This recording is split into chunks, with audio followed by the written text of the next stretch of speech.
এবার নতুন বউকে নিয়ে হানিমুনে মালদ্বীপ গেলেন তাহসান। বিমানবন্দরে দৃশ্য হলো ভাইরাল। প্রিয় ভিউয়ার্স, সম্পূর্ণ ভিডিও দেখে আপনার মতামতটি জানিয়ে দিন। দ্বিতীয়বারের মতো বিবাহ বন্ধনে আবদ্ধ হয়েছেন জনপ্রিয় গায়ক এবং অভিনেতা তাহসান খান।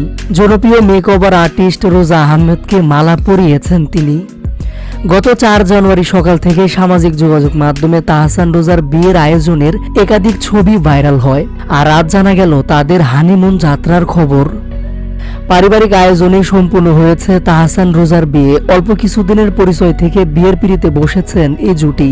এদিকে বিয়ের পরপরই হানিমুনের উদ্দেশ্যে ঢাকা ছেড়েছেন নবদম্পতি। আজ মঙ্গলবার 7 জানুয়ারি সকালে হানিমুনের উদ্দেশ্যে ঢাকা ছেড়েছেন তাহসান ও রোজা। যদিও তারা ব্যক্তিগত বিষয় নিয়ে অত বিস্তারিত কিছু জানাচ্ছেন না, তবে তাহসানের ঘনিষ্ঠ সূত্রে জানা গেছে আজই হানিমুনের উদ্দেশ্যে গেছেন তাহসান ও রোজা।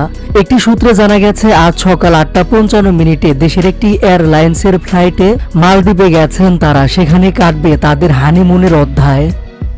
সেই ধারাবাহিকতায় সোশ্যাল মিডিয়ায় ছড়িয়ে পড়া একটি ছবিতে দেখা যাচ্ছে বিমানে ওঠার আগে নবদম্পতিকে ফুল দিয়ে শুভেচ্ছা জানিয়েছে বিমানবন্দর কর্তৃপক্ষ। ছবিতে তাহসান এবং রোজা দুজনকে অনেক হাসি খুশি লেগেছে।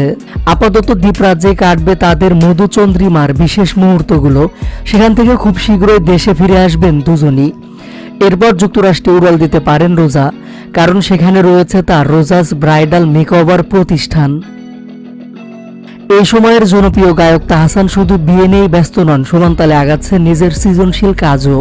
বিয়ের 2 দিনের মাথায় নিয়ে এলেন নতুন গান একা ঘর আমার। এ উপলক্ষে সোমবার সন্ধ্যায় রাজধানীর একটি হোটেলে আয়োজন করা হয় অনুষ্ঠান।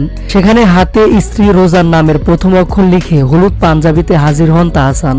এদিকে বিয়ের খবর প্রকাশে আসার পর থেকে নেটিজেনরা এ নবদম্পতিকে শুভেচ্ছা এবং ভালোবাসা জানাচ্ছে। বেশিরভাগই বলছেন অবশেষে চাঁদ খুঁজে পেলেন তাহসান।